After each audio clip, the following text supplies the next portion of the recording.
her up to be the queen and trying to tell her the right way to be. Do you think she changed at all? Do you think any of this action in the story changed the princess, or was she the same from the beginning to the end? Anyone want to guess? What do you think? I think she's like a downright person, and if her father wasn't, and if this ever happens again, she's probably just gonna lock him up. So you don't think she changed? No. She was kind of an icky person in the beginning and kind of icky at the end? Does everyone agree? Who disagrees with that? Who thinks maybe she changed? Nobody. Okay, interesting. So I want you to tell me, this story, it's an old story, right? You know, the Brothers Grimm, long time ago, writing stories and collecting stories. What do you think, because every story has some sort of message, what do you think the message of this story might be? What do you think? Yeah. To keep your promises. To keep your promises, certainly, because good things kind of happen even when you're not expecting it, right? So keep your promises. What else? If you cannot keep a promise, don't make it. If you can't keep a promise, don't make it in the first place, certainly. Any other thoughts about the message of the story? Okay, so that might be the message. Keep your promises and don't make promises you can't keep. But there's also something called a subliminal message, which is sort of something underneath. That's what subliminal means. It's kind of underneath, and maybe you don't realize right away. Tell me what you think the subliminal message might be of this story, and I want you to think specifically about the kind of person the princess is and how she ends in the story. Yeah. I think it was darn wrong what she said about the frog, talking about he's so nasty and stuff like that. I don't think you should judge somebody how they look. So maybe don't judge people by how they look. That's a great subliminal message. Certainly, don't judge a book by its cover. Yeah. Any other thoughts about what that subliminal message might be? She's a nasty princess who doesn't keep her promises and ends up with the prince at the end of the story, which we all agreed wasn't really fair, right? Do you think that was kind of common back then, that maybe rulers weren't always good and loyal and great rulers like we were talking about? Do you think that might be common, or do you think this is something sort of just in a fairy tale? Any thoughts? I think it was common back then. You think it might have been common?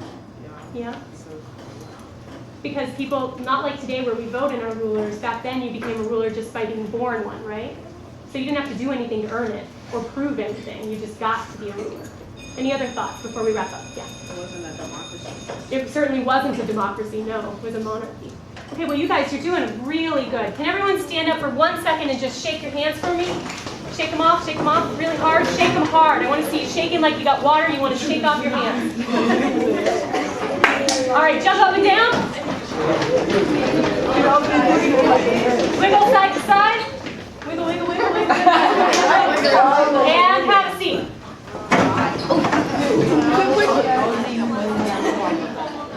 This story is called Matilda and the Frog. Some of you have heard this story before? You've heard a different Matilda. Let me tell you about this Matilda. This Matilda, she wasn't magical, but she was a princess. Okay? Matilda was born to a king and a queen who had 7 children, 6 boys and 1 girl. So as the one girl, Matilda was kind of lonely growing up. Not only was she lonely, but Matilda was also kind of homely. And homely means not very pretty. Okay? So Matilda was homely and lonely. Not only that, she was really, really tall. Matilda was 7 feet tall. And people in the kingdom regarded her as kind of a freak for being so tall. But one thing that Matilda could do, she could play basketball. She was so good at basketball because she was taller than everyone else. She could dribble with both hands. She could dribble between her legs. She could dunk over everybody's heads. She could run faster than anyone because she had those long legs. So nobody in the entire kingdom wanted to play basketball with Matilda. She was that good. In fact, even the members of the King's Royal Five, which was the royal basketball team, and they won all the championships throughout all of the kingdoms, they didn't want to play with her either. And the king said, you know what, it's not really fair for people to play with her. She's too good, so nobody would play with her. So every day, Matilda would go to the basketball court at the castle. Her father built her own private basketball court, and she would go there and she'd practice. Right next to the Royal Olympic-sized swimming pool. She would go every day. She would play, do her drills, play games against herself, and be lonely. Okay? One day, when she was playing at the Royal Basketball Court, she's practicing her jump shot, and the ball goes off the rim, and it flies into the royal swimming pool. Now, Matilda, even though she was really tall, and she was used to being on her own, so she was pretty adventurous and pretty brave, there was one thing that she was afraid of. Water, you got it, water.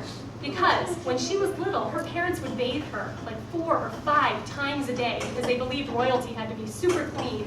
So she had all these baths when she was little, and she hated baths. She hated water so much from these baths that she never even learned how to swim. So she's standing there at the edge of this royal swimming pool, looking at her golden basketball floating in the middle of the water, just bobbing there. And she's so sad.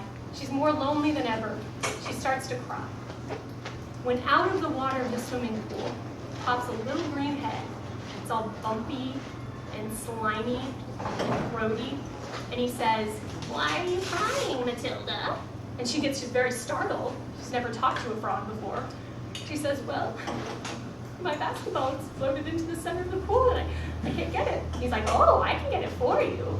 And she is about to say, "Yes, please, that would be wonderful," when suddenly she remembers the story of the Frog King and remembers that if she promises that frog something, she's going to have to deliver.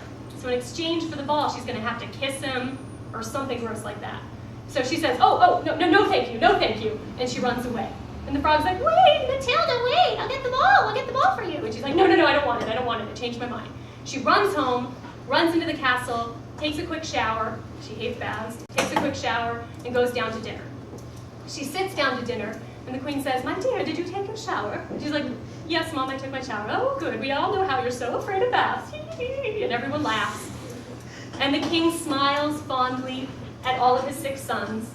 And Matilda looks around the table at her 6 brothers. They're all older than her, but they look like children next to her because she's so big. And all of her brothers, they've never married, they've never had a job, they've never gone to school. They like the life they live, luxury, having people wait on them. They're pretty awful guys. And they all say to each other, "Why is Matilda so homely and so lonely? I wish she would get married and go away." And in fact, the king and queen think the same thing too, even though they'd never say it in public. Why is Matilda so homely and so lonely? What a child, what a freak. But they never tell her this. So anyways, they're sitting down to dinner. They're about to eat when they hear a knock, knock, knock on the door.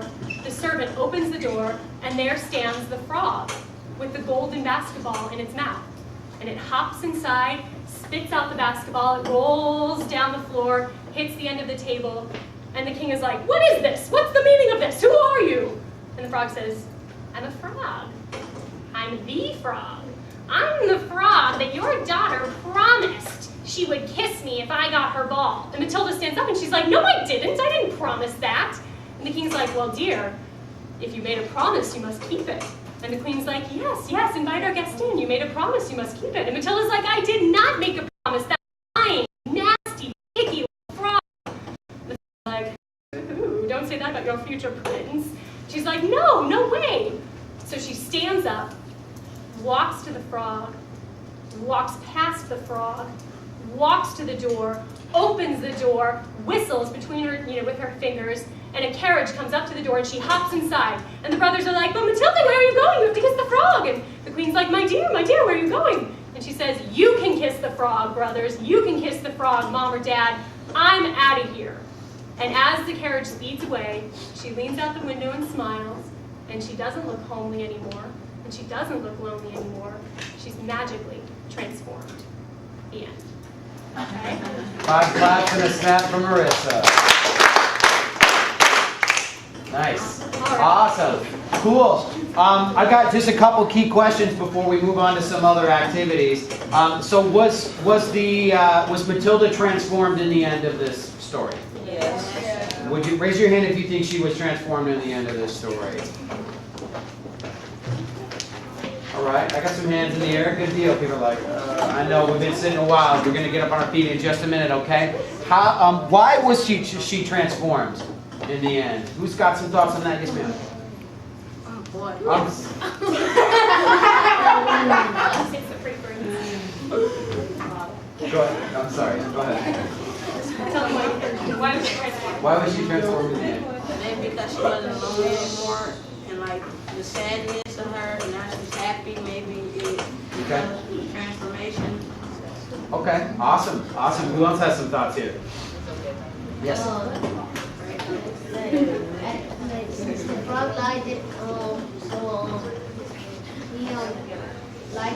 lied to everybody, and so she got mad and left, and she said like she's thinking like I'd rather be lonely than have me the person like who I am or lies to me. I would rather be lonely than not be who I am and have someone who lies to me, right? Good, awesome. Yeah, some thoughts here. I don't really get the ending of the story. You don't get the ending of the story. Okay, what don't you get?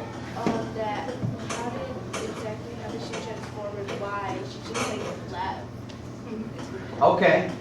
How did she transform? What do you think? I think she transformed because she was such a true person and she kept being herself. Okay, that's a terrific answer. And why do you think she leaves? I think she transformed because she finally stood up to her brothers and sisters and to her parents. Okay. Does that help to answer your question about the end a little bit? Okay, awesome. Couple similarities between this story and the other story, the one we just heard about the Frog King. What are some things that were similar? Yes. There's a promise and a princess and a frog, and the frog king, she makes a promise, and like she really doesn't want to make it, and then in the second one, the frog actually makes the promise for her, but she didn't make the promise when she didn't want the promise, or she didn't want to get the ball out of the pool.